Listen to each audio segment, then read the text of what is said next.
The following contest is scheduled for one fall with a 60-minute time limit. Making their way down the aisle, Carlos, Mark, Nick, and Remy, the Entrance Ramp Podcast. Hello and welcome to another episode of the Entrance Ramp Podcast. I am your host, Nick Vega, alongside my co-host, as always, Mark Lindsay. Hey everybody, how are you today? And Carlos Rodriguez. Hey everybody. Where's your tequila? Yeah. I finished that. But if you're watching or listening, you should have just shown him the empty bottle, and I'm sure he would have been like, yeah, it's really hard to come by in Pennsylvania, but I can give you DM me, I'll send you my address. Stone Cold, we're coming for you next for the beer. We're coming. Yeah, I got a guava beer. I tried to look for that one. Gentlemen, it's Thursday. It's July 9th. We just had two major pay-per-views, Fyter Fest for AEW and the Great American Bash for NXT. Mark covered most of AEW's Fyter Fest. We will divulge into a couple matches, but I want to focus on the Great American Bash because we didn't get a chance to talk about it yet. Last night, we had a couple matches, starting with the grudge match between Mia Yim and Candice LeRae, a street fight that Candice LeRae won. I think it's very important to her character. We were talking off air where I was telling you, gentlemen, I see her being a future world champion in the next couple months. Do you agree with that? Do you disagree? I want your guys' opinions on Candice LeRae as she's building heat towards obviously a title shot. I'm gonna jump in, and I think she's definitely gonna be a NXT champion. I would say, if not before the beginning of next year, by the end of this calendar year. Mark? I flip a coin. She could be like her boyfriend husband, who's always near the top. I don't know what they are. I guess they're married. They are married. They're married. So it could be like Gargano, where he's always near the top in contendership, but doesn't get the title run that long anyway. Yeah, I don't know. That's what I kind of figured. That's what I was thinking. Yeah. Definitely. We had a quick matchup between Bronson Reed, defeated Tony Nese. Bronson Reed's building himself up as, he's obviously a big man, so he's building himself up to be bigger than what he is at the moment. Johnny Gargano. Fast, man. Yeah, he is. He is fast. He's very agile for his size. Yeah, that match a couple weeks back with Karrion Kross was nuts. Definitely. He looked every bit of the part because Karrion Kross is being built as a monster, and we'll get to him in just a moment. Yeah. Johnny Gargano defeated Isaiah Swerve Scott in a nice little matchup.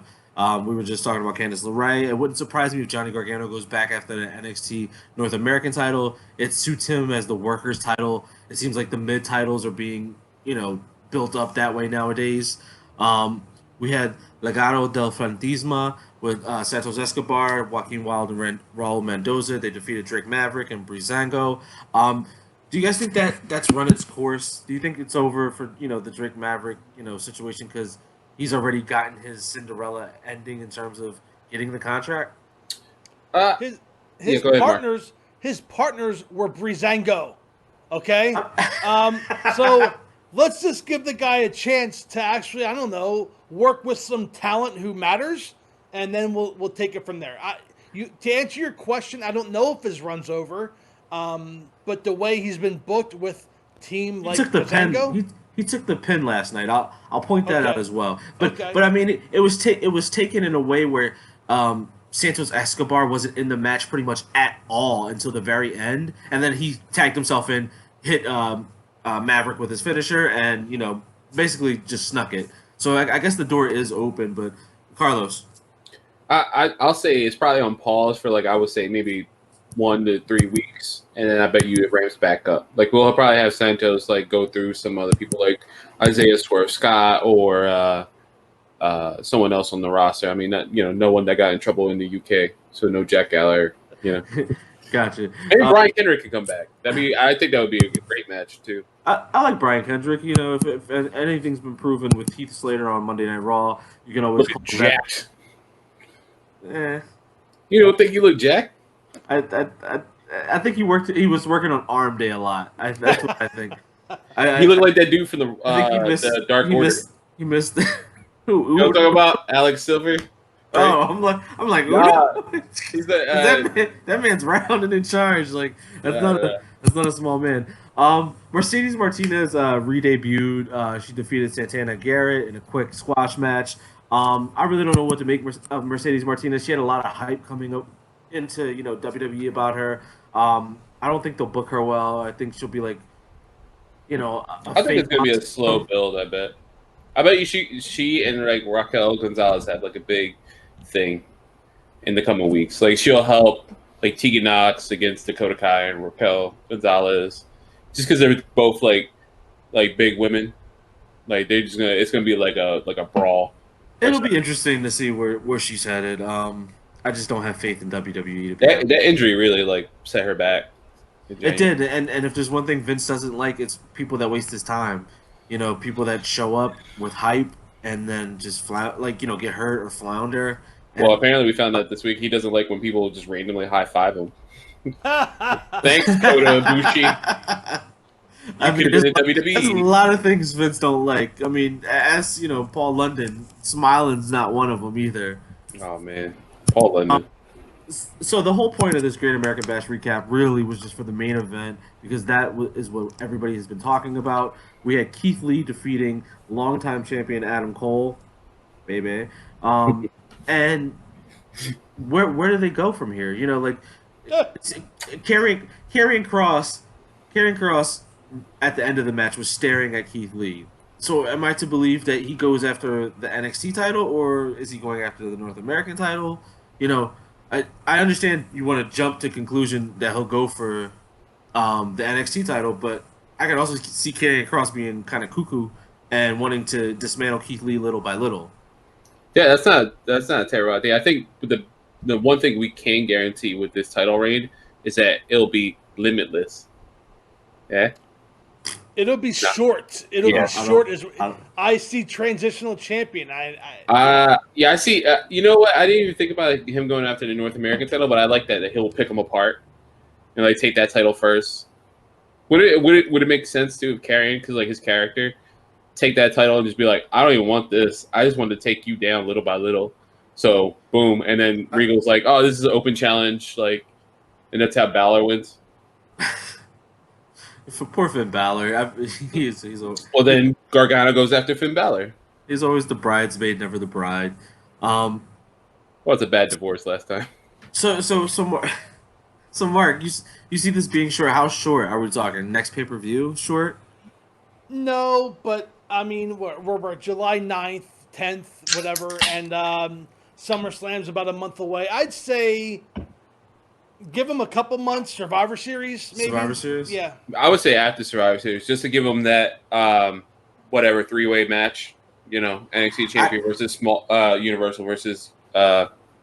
And don't get me wrong here. I've said it. If I said it once, I've said it a million times. I am a Keith Lee fan.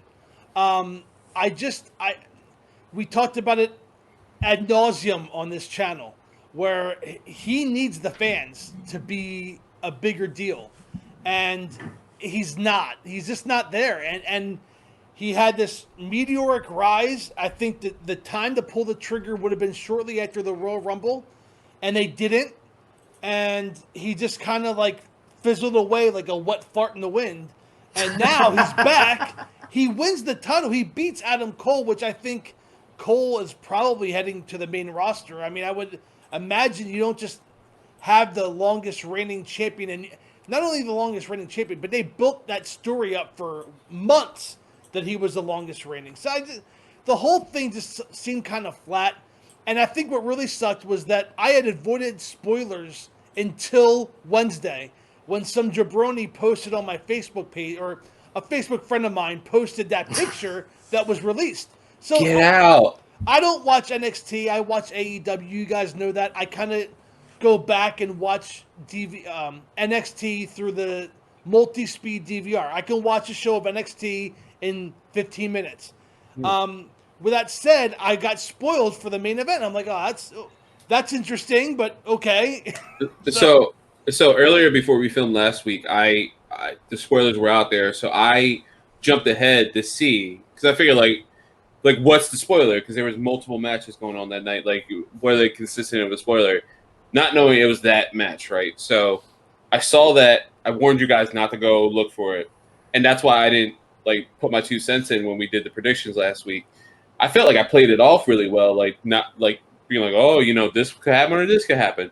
The rumor was though that multiple endings were filmed. That was Vince's I don't way think to it's a cover it rumor up. yet. No, that was Vince was like, this shit got out. We're gonna say it was this. I mean, I think. Yeah, could you imagine the person like sweeping up the confetti? Or actually, at that point, you would just film the Cole win first, and then do the Lee win, and then do the confetti. And that if they did it knowingly. Yeah. Those spoilers went out. I was shocked, and then more people started sharing it. But anything with leaks, I mean, like it's such a AEW is such a tight ship. I mean, they made the joke recently on BTE about like, oh, what an idiot! Who would send that photo? We're not going to see Indu share for a long time, I'm assuming now.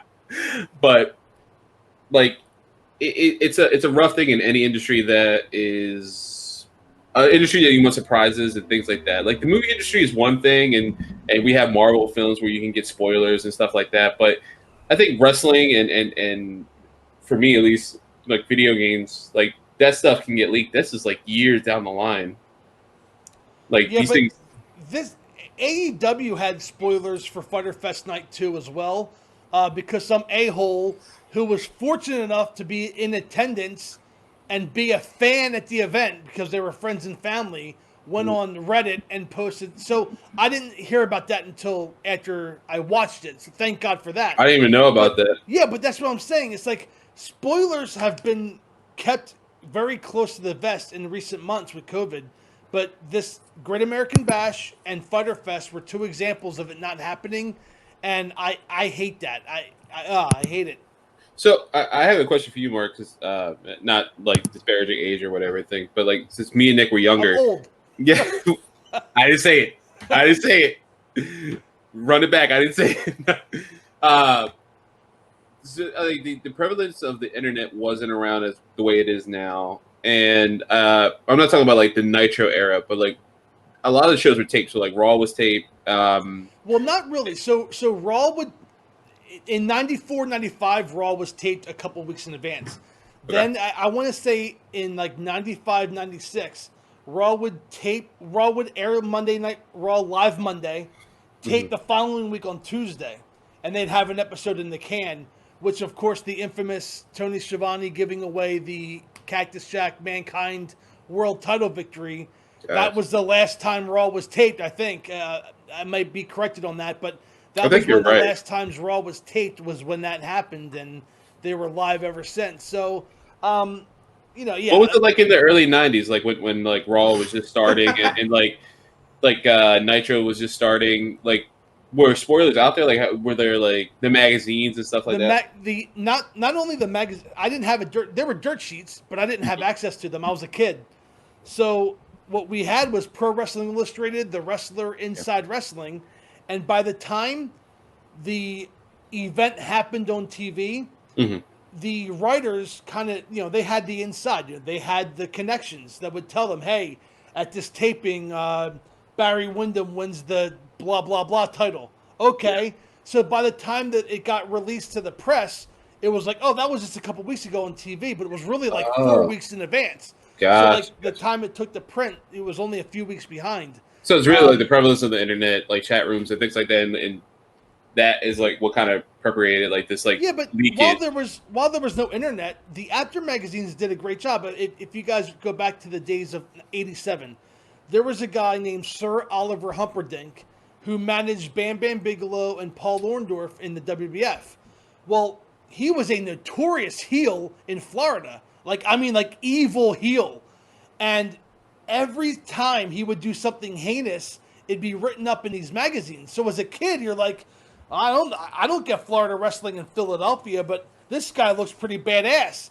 And then you see him appear in a bright, shiny diamond suit, and you're like, wait, that's not a bad guy. Like, what's going on? So, like, kayfabe was never an issue with the After magazines, but the internet just has made it all. I blame Twitter, but the internet has made it just like everything's at your fingertips, and it's like it's okay to be surprised every once in a while.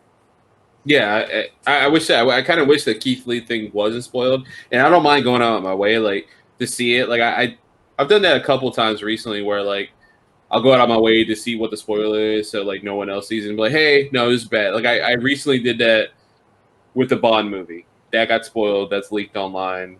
If you're The what movie? The new Bond movie, No Time to Die. Wait a second, that got leaked? Not the full film, but like big plot points that will happen. Oh, I'm not. I can't. Yeah. Thank you. So, I'm staying away. Yeah, exactly. And that's what I'm going to say to our audience. If you're a Bond fan, please do yourself a service and don't do it. Like a friend of mine, we have like a little group. He mentioned it, and I was like, nah, dude, I'll jump on this grenade because I don't know when I'm going to see it because I got kids. And I did it, and I was like, no one look it up. I want to ask Nick because I Star Wars. I'm a big Star Wars fan. Mm-hmm. Didn't we all want to know what was going to happen in whatever Skywalker, Rise of Skywalker? Like we tiptoe, like we want to know the spoilers, but then, no.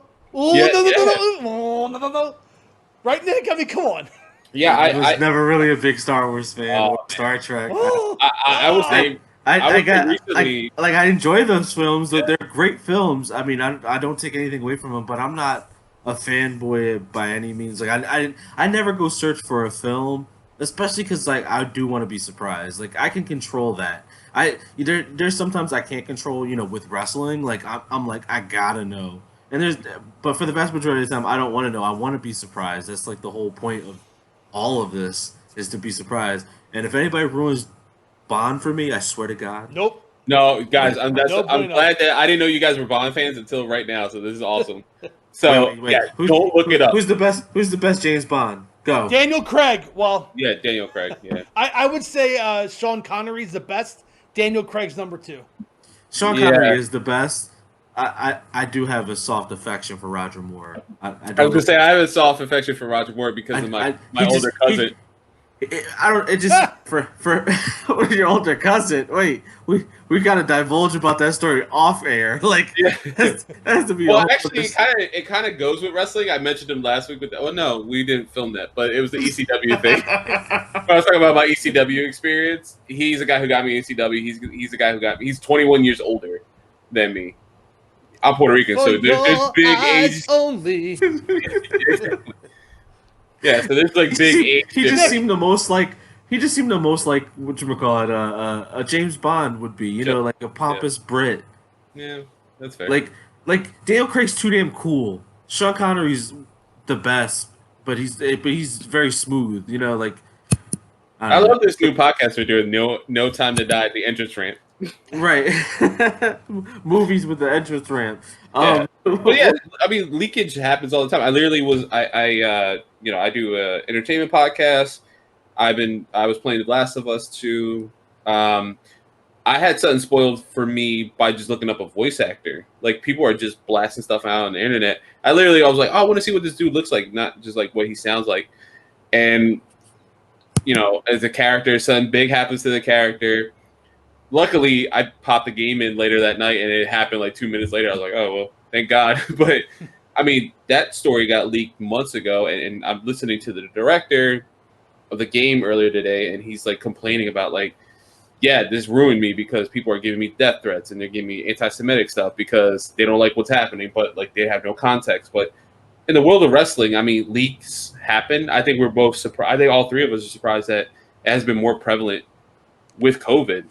Well, speaking of leaks, I mean, coming full circle from video games, James Bond, now back to wrestling. Next week, AEW has Fight for the Fallen. I know Mark is so excited. He's so excited for this. July is just like special pay-per-view weeks for AEW. It's 3 weeks in a row. But we got to talk about it. We got to talk about the matches because it actually has the World Championship up for grabs. Yeah. But first things first, we'll talk about the Elite.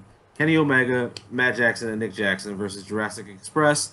I mean, this just seems like a setup match, but there might be more to it because of what's been going on with FTR, and maybe, Hangman feels a little left out because he doesn't really like the Elite anymore, does he? No, I mean, if you watch BTE this last week, I know Mark and me, we watch I did not watch this week's episode. Oh, it was interesting. Yeah. Well, spoilers for that. At the end, they have a bit where they make fun of the leak for NXT's, Kenny Omega's like, what a doofus, what a effing idiot, all that stuff, and then like the thing's over, and Kenny looks at Paige, and was like, hey man, do you want to go grab a drink afterwards? And Paige looks at Kenny and says, oh, what are you gonna do? You gonna spill it out again? And Kenny's like, all right, come on, dude, like they don't like us. They've always talked shit about us this whole time. Let me guess. Kenny Omega's acting skills were superb. Well, actually, here we go. Here we go. We need to get like a little red alert and like put it at the bottom, and it's got to be marked spinning. Trigger warning. Listen, I can't wait to talk about this match with Kenny Omega and the Young Bucks taking on the Jurassic Express. I hope that Marco Stunt pins Kenny Omega, because I got news for you. I cannot take. I can pinpoint it. It is his facials and his body. I don't like the whatever the gun shoot thing. Go the fuck away, okay? Seriously, okay? Yes, here we go. And his acting sucks. He sucks on the mic. He sucks on BTE. He sucks when he's trying to act. That's what he does. And he sucks at that. Oh, it's Kenny Omega needs to take a break. We've seen too much of him. Get the titles off of them. Get him off my TV screen. Let's have Cody make the 4 Horsemen and take out Omega. I'm sorry. There we go. Me and Nick have been waiting for this for 2 weeks. 2 weeks. We waited for this. We wanted this unplugged because Mark does not like Kenny Omega. Now, Kenny, if you see our show, just know Kenny, if we you love see you. this, if you see one the on the show, bottom, and the one on the right. If you see the it's fun, show, please know that in ring you're okay, but your acting and your mic skills suck. Okay. He's the best bout machine. Yeah. No, he's not. The best bout machine would be somebody like AJ Styles, Chris Jericho. No, that's fair. He's better than Jericho. I'm sorry. AJ Styles you can make a total argument. AJ Styles, Daniel Bryan, those are definite arguments. I mean, I love Chris Jericho too. Don't get it twisted. But just like right now at this point in his career, Jericho's doing exactly what he does. He puts people over. I mean, he put Orange Cassidy over for Christ's sake last night. He should have. He should have put him over. He did though. We talked about it. Yeah, we thought that he was going to win. Yeah, listen, you can win and defeat. Okay, you know what, Nick? This is directed to you, my friend. You can win and defeat is a nice. You can win and defeat is a nice thing to say every once in a while. You know what? Cassidy did good. He won in defeat.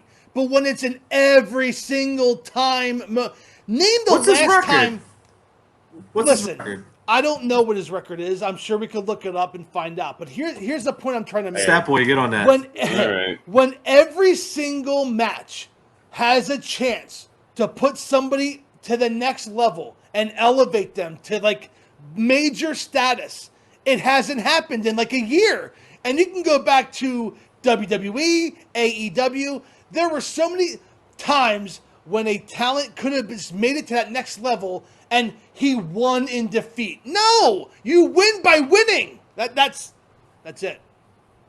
All right, hold on. I'm almost got it. I can't be mad at that logic at all. Like you definitely are more well known by winning the actual match. But I mean, like if take something like Stone Cold Steve Austin, he won in defeat. I mean, I guess what you're trying to say, and I can agree with too. Oh, are you specifically saying that match with the Bret moment Hart? of the trigger? Well, yeah, but I'm just saying. But that was the perfect moment to pull the trigger. So I guess I understand what Mark's trying to say. But that's a great example. Stone Cold and Bret Hart. That was a win with a loss. That was a win by defeat. Right, Perfectly done. But when that was done as a minority, those matches were few and far between. Now it's every single time.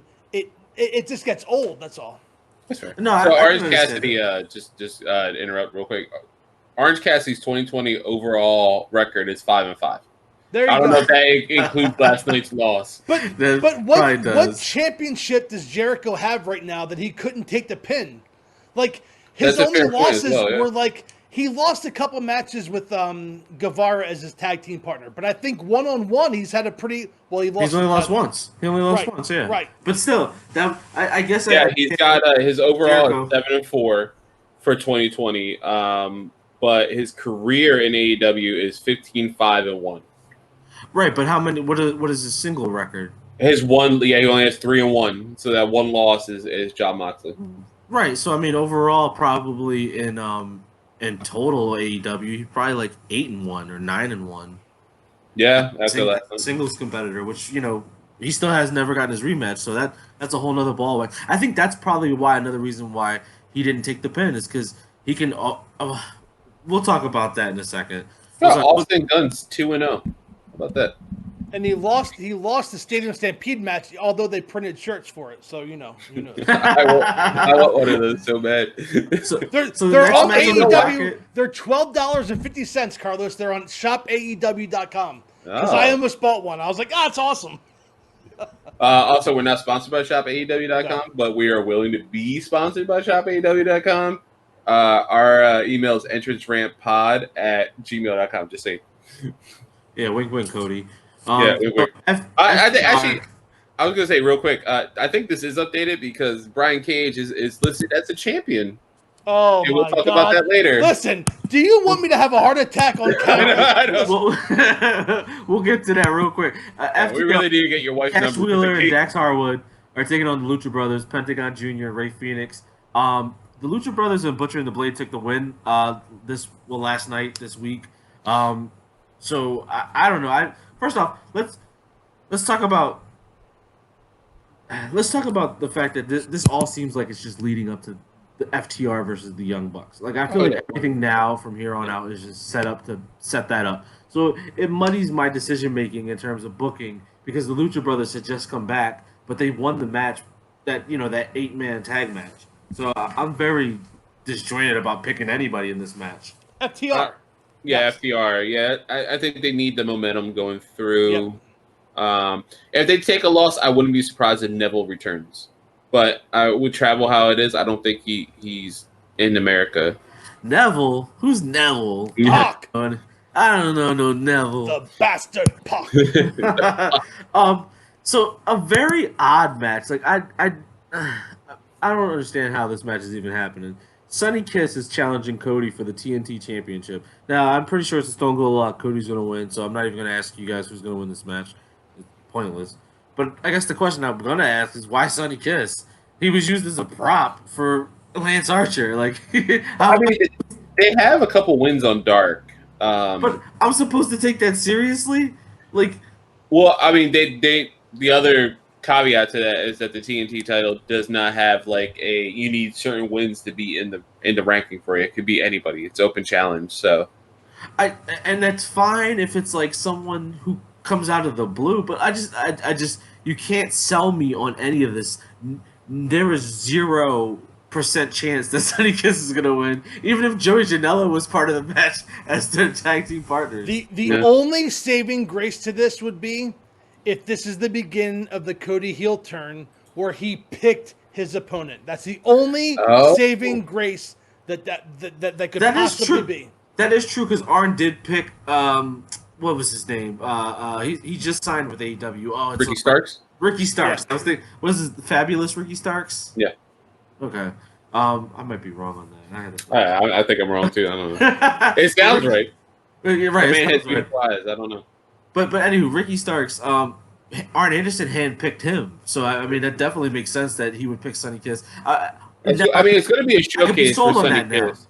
Yeah, it could be like the start of a heel turn, like Mark said, and it's also I think going to be a showcase for Sonny Kiss because he hasn't had much main screen time other than if you watch the buy-ins for a couple pay-per-views last year, and if you watch Dark, sure. He's mostly a dark kind of guy, you know. That's not a racial comment.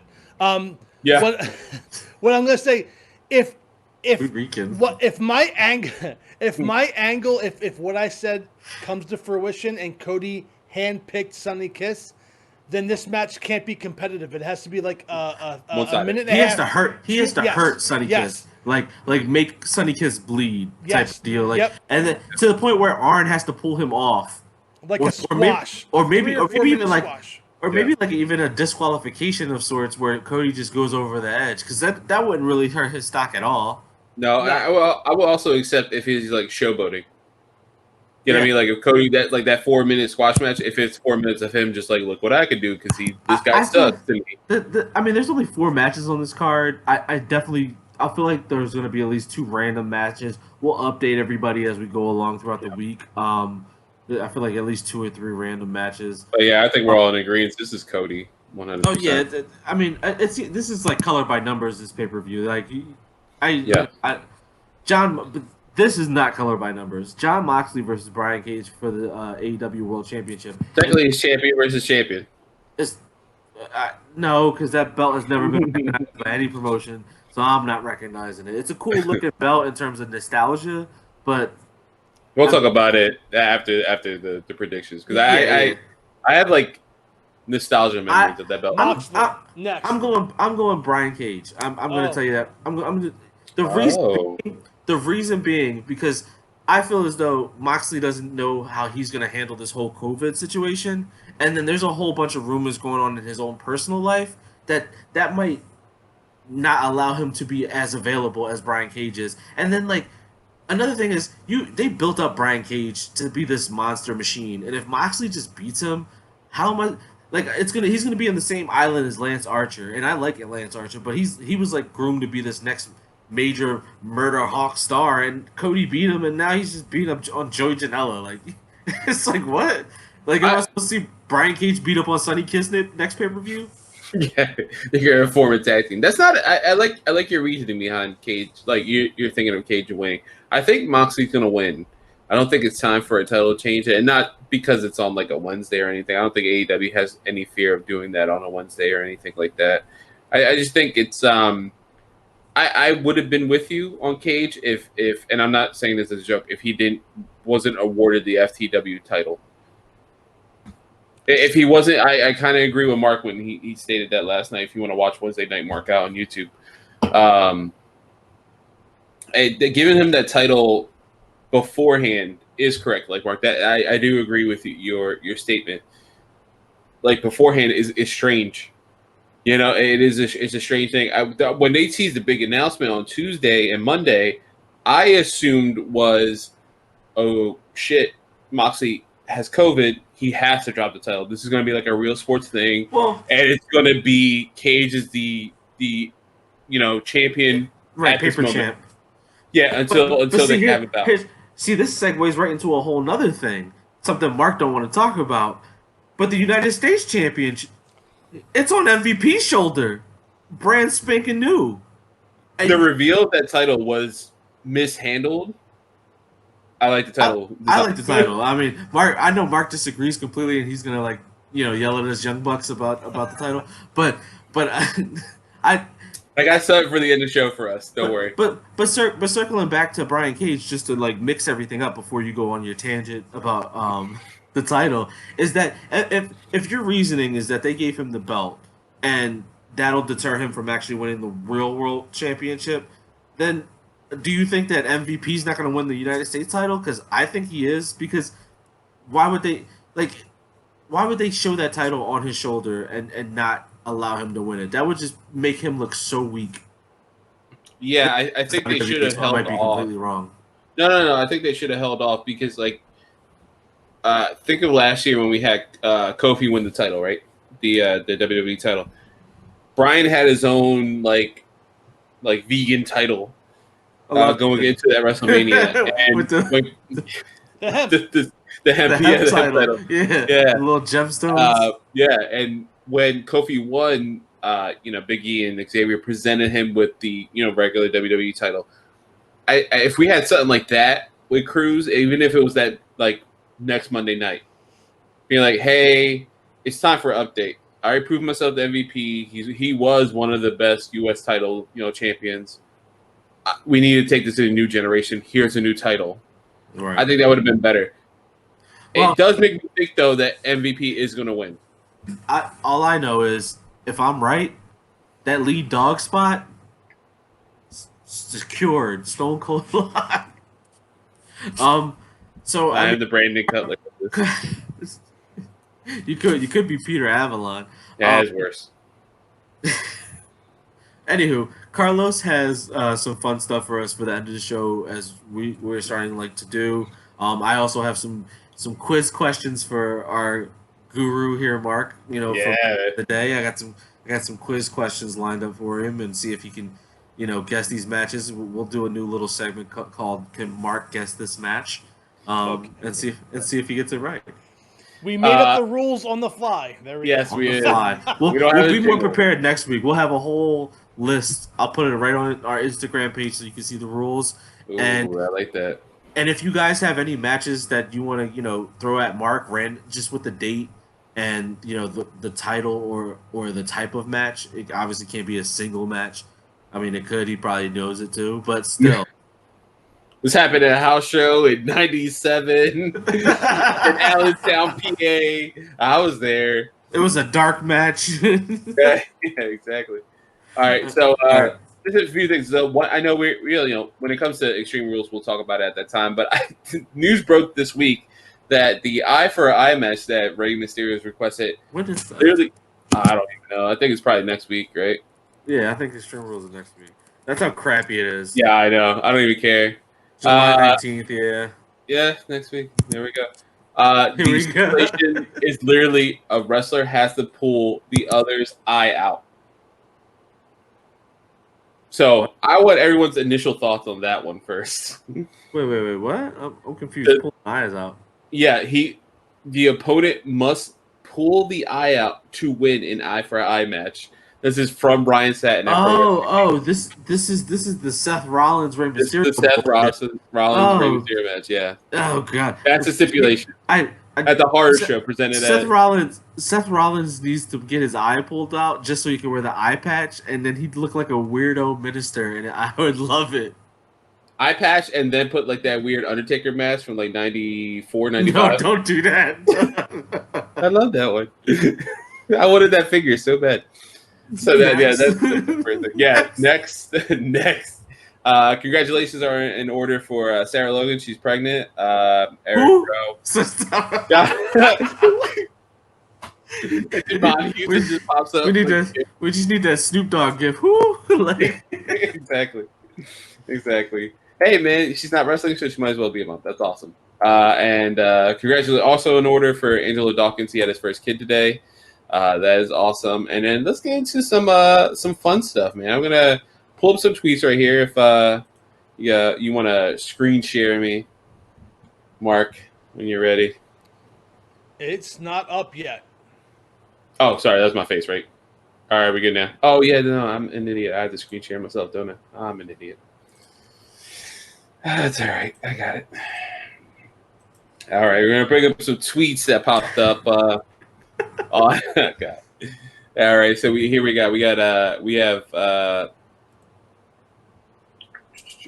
Dax Harwin of FTR, and his tweet goes, and one last thing before AEW Dynamite Fighter Fest, go watch Shawn Spears versus Flying Brian Jr. from last week's AEW Dark on YouTube. What a great match. Sometimes we forget how good someone really is. Shawn Spears is good, like real good. And that was followed up with here we go here. Shawn Spears tweeting out yesterday, these guys are the best tag team in the world, easily. #FighterFest. And Dax with just a Roman numeral 4.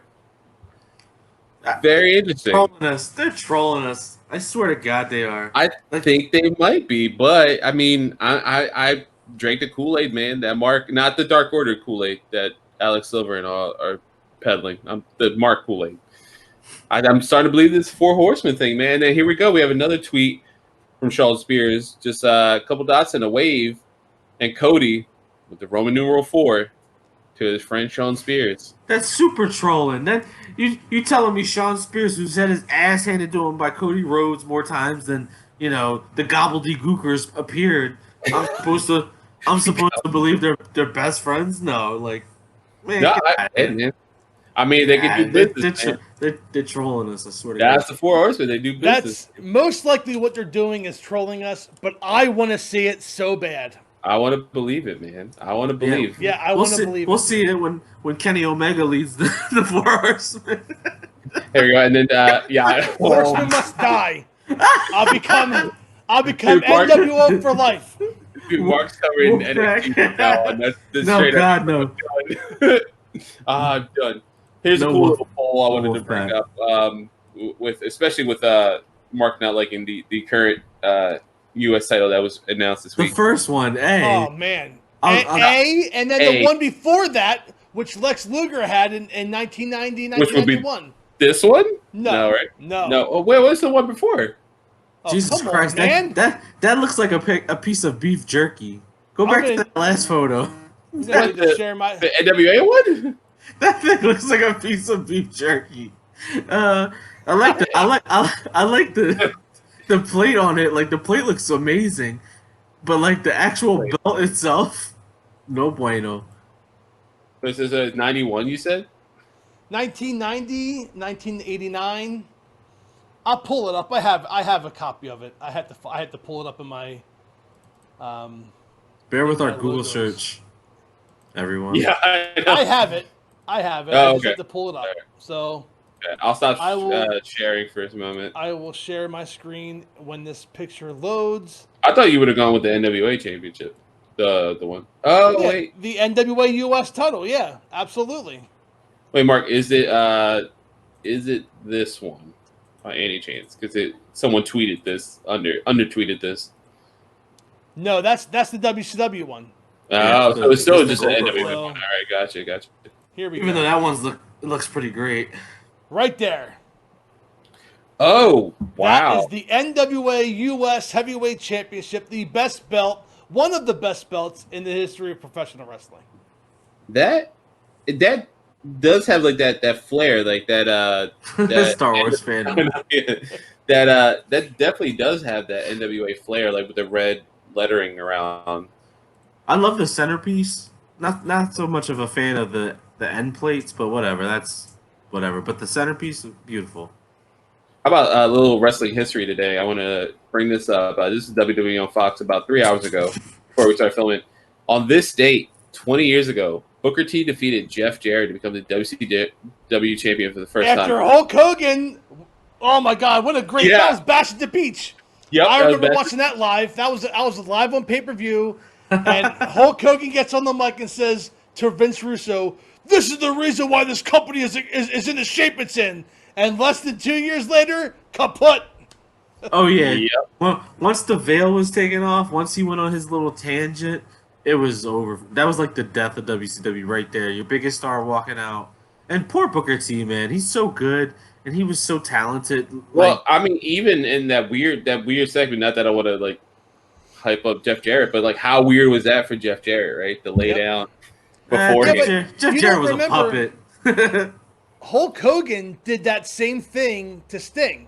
So it was poetic justice because Hulk Hogan had done it, and Sting pinned Hogan, and Jarrett did the same thing Hogan did to Hogan. It was, you couldn't tell if it was a work or a shoot, and still to this day, I have no idea.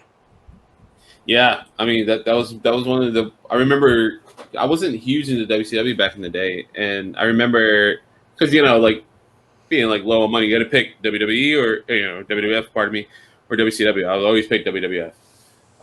So I remember coming to school that day, like the day after, and everyone was like, "Dude, like Booker T's champion, like Booker T's champion, like isn't Hogan like wasn't he wrestling somebody?" He's like, "No, Booker T's champion." I was like, "Well, how the hell did this happen?" And like they break it down. I was like, "What the hell? What are you talking about?" Like that was, and then retroactively going back, like I find it interesting that WWE on Fox's Twitter does not have any mention whatsoever of like Hogan like doing anything beforehand, and that led to Booker T becoming WCW champion for the first time.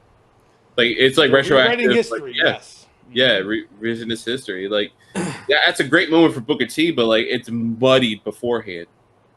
Yeah, That's a definitely. good match too, actually. Like Jarrett and Booker T is a pretty decent match. That's just a crazy pay-per-view, man. Such a crazy pay-per-view. Mark, you got to cover that on your show. I'd rather not. The content's so good. Don't put that on me. At that time, I was watching Raw with you. Yeah, it was a better program. Yeah, it was. All right, back to this game that we got made up real quick. I got to see what my man does. So, all right, here's the first question. It's 1985. These are Great American Bashes, right? Great American Bash. I'll tell you the year, and I'll tell you what the belt was, and you got to tell me the match. Okay. So 1985 NWA United States Heavyweight Championship. What is the match? 85. That would be Tully Blanchard and Magnum TA. No, that I got here Kamala. Kamala versus Magnum TA. Okay. I was going to say, Tully Blanchard faced Magnum TA in that infamous steel cage match. That was a Starrcade, though. I should have known that. I'm sorry. That match sounds awesome. Tully Blanchard was actually a steel cage match for the World Television Championship that night. Dusty Rhodes. There we go. There we go. 1 for 1, 1985. We're heading over to 1986. And I'm impressed because I didn't start watching the NWA until 1987. So I'm guessing all these. Awesome. So we'll do this one. It was on Prism, right? No, that was WBF. Prism was on WWF was on Prism. That's interesting. So in 1986, we had an Indian strap match. Oh God. I'm gonna guess Wahoo McDaniel. That is correct. Damn. And 86. 86. Wahoo McDaniel. How about Manny Fernandez? No, that is incorrect. You want another shot at that? Yeah. Let's see here. 86. Wahoo McDaniel. Oh God. Yeah, I'm gonna need a hint. A hint or a guess? His manager was Precious. Precious. Oh, Jimmy Garvin. Jimmy Garvin. Wahoo McDaniels can go. I watched like a couple matches. Yeah. Oh. All right. What else we got here? Get out of my face, Fight for the Fallen. Yeah, we don't need this. We had a hair versus hair match in 1986. We did. That was between Jimmy Valiant and Pez Watley. Yes, it was. Shaska Watley. It was Shaska Watley. Yeah. I. It's funny that you said that because I clicked on Shaska Watley by accident and it said Pez and I was like, what the hell? That is correct. So night 2. That is correct. We had a loaded glove on a pole match. Well, that sounds like a Barry Windham. Okay, I'm gonna guess, and I don't know this. I'm gonna guess Tully Blanchard and Ron Garvin. That is incorrect. Okay. You want one more shot at that? I'll give you. No, I wasn't watching in 87 or 86. All right. It was actually Manny Fernandez versus Baron von Raschke. Oh, I would damn. Guess that. I would have never guessed that. If I'd have told you Paul Jones was with Baron von Raschke, would that have made any difference? No. All right, here's an easy one. I feel like you'll get this correct. Best of 7 series for the NWA United States Championship. Nikita Koloff, Magnum TA next. Damn. The original best of 7. Come on, man. That is correct. That's and guess who won? Guess who won the best of 7, Carlos? Magnum TA. You had this face in Magnum TA who was being groomed for the NWA World Title. You had this evil bad Russian in 1985. Guess what? Nikita won, and the match 7 was in Philadelphia. Really? Yep. Yeah, this was only match 4, which gave Magnum TA a 3-1 lead. And the Warriors. They had 7 in Philly again? So I had 4 and 7? Wow. I believe so. Damn. Who would have known Magnum TA is just like the Warriors, blew a 3-1 lead.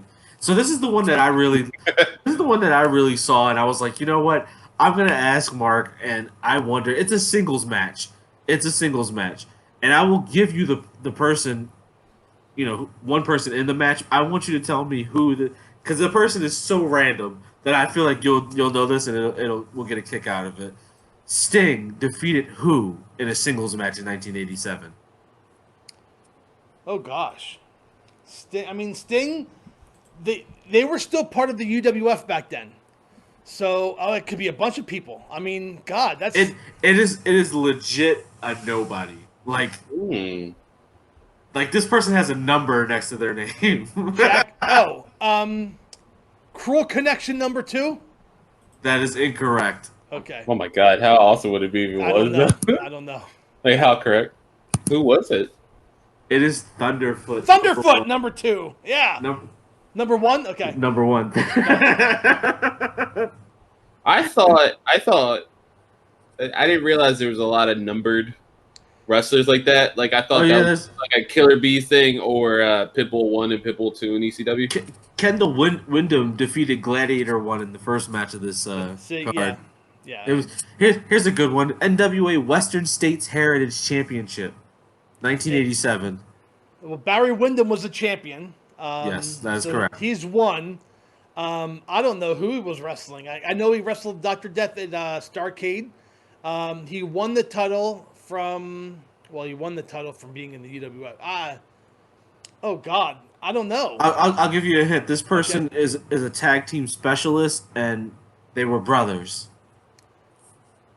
Oh gosh. I want to take a guess. Rick Steiner. That is correct. That's what I was gonna say. I was like, it has to be Rick Steiner. UWF, yeah.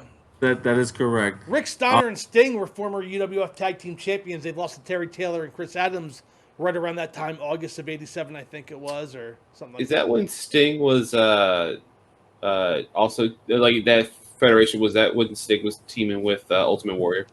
That was in Mid-South, yeah. It was close. Yeah. All right. He didn't go by Sting at that time either, right? He went by I'm going to Sting, switch up the rules real quick. I'm going to tell you these wrestlers, and I want you to tell me the match they had. I'll try. Let's do it. So many. Steve Williams with Magnum TA defeated Dick Murdoch with Eddie Gilbert in what match in July 4th, 1987? Holy shit, that's a... Oh, God. I mean, Tate Fist? I don't know. No, I don't know. You want to take a shot, Carlos? I'll give you a hint. It has a bull rope match.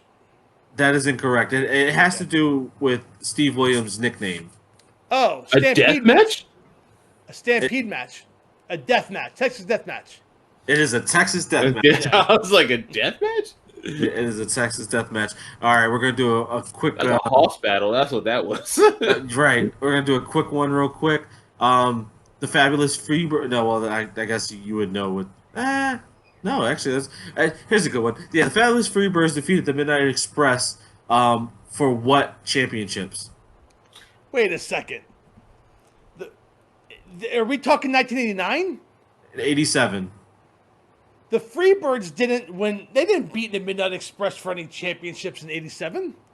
According to this, they did.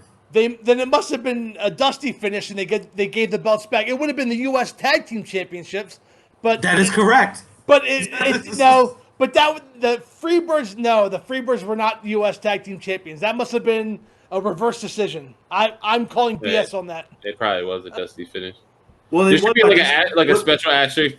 They did win by disqualification, so that's actually bonus points for you knowing the fact that they didn't actually hold the belts. God damn. That's actually very impressive. Let's see here. We had a Dusty Rhodes with Barry Windham defeated Tully Blanchard with J.J. Dillon in what match? Oh God. 1987. 87. I guess it's too easy to say a steel cage, right? Steel cage. Yes, it's a convoluted ass match. It's for $100,000, but what kind of match was it for? A bunkhouse stampede match? That is incorrect. It is a lights out barbed wire ladder match. Yeah, there you go. that's so convoluted. That is a dusty special. Yeah. And I mean, for the last one that we have here is for July 1987, because we'll wrap it up on this one. That sucks because I'm doing horrible on these. Well, that's part of the charm, because next week we'll actually go to the ones you actually definitely 100% should know, from 87 to what? Oh, okay. There we go. 91 we'll do. I was barely 1 year old, by the way. I don't know that. I still watch Barney, so that was how life In was. '87? In '91, I was thinking. Oh. In '87, I wasn't even a thought. Yeah. God hadn't called me down yet. So, um, so in 1987, we had a singles match for the NWA Florida Heavyweight Championship. Can you tell Dory me? Funk Jr. and Mike Rotunda. You got the champion right, Mike Rotunda, but it wasn't Dory Funk. Dory Funk actually wrestled Kevin Sullivan in a Texas Death Match. Okay, so Mike Rotunda, Florida title. I have no idea. We just talked about this gentleman. Thunderfoot number 1. Dr. Jesse Williams? No, because Dr. Death was a face and Rotunda was a face. It wasn't Dick Murdoch. It is not Dick Murdoch. It is Ivan Koloff. Okay. There you go. So 0 for 5, 0 for 10, whatever it was. Yeah. You got a Rotunda was couple, a right? bad guy to IRS, right? When he was IRS. Yeah. Yeah, because I would like watching old WWE or WWF pay-per-views, and he was just like, what was the name of his tag team? Because he had the titles at one WrestleMania, right? Him and Barry Windham were the U.S. Express. That's what it was. Yeah, that was a good match.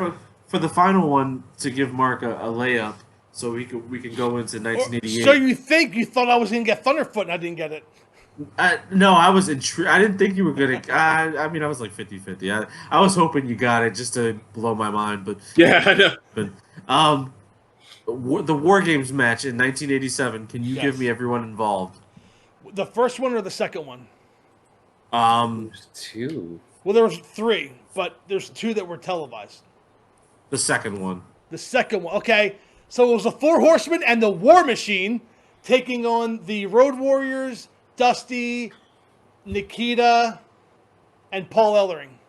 That is correct. Yeah. That's So 100%. the War Machine went in there because J.J. Dillon was involved in the first one, and he legitimately hurt his shoulder. I think Road Warrior Hawk broke his shoulder, so he couldn't make like 3 or 4 days later they had the War Games number 2, and the War Machine was in there. Do you know who the War Machine was, Carlos?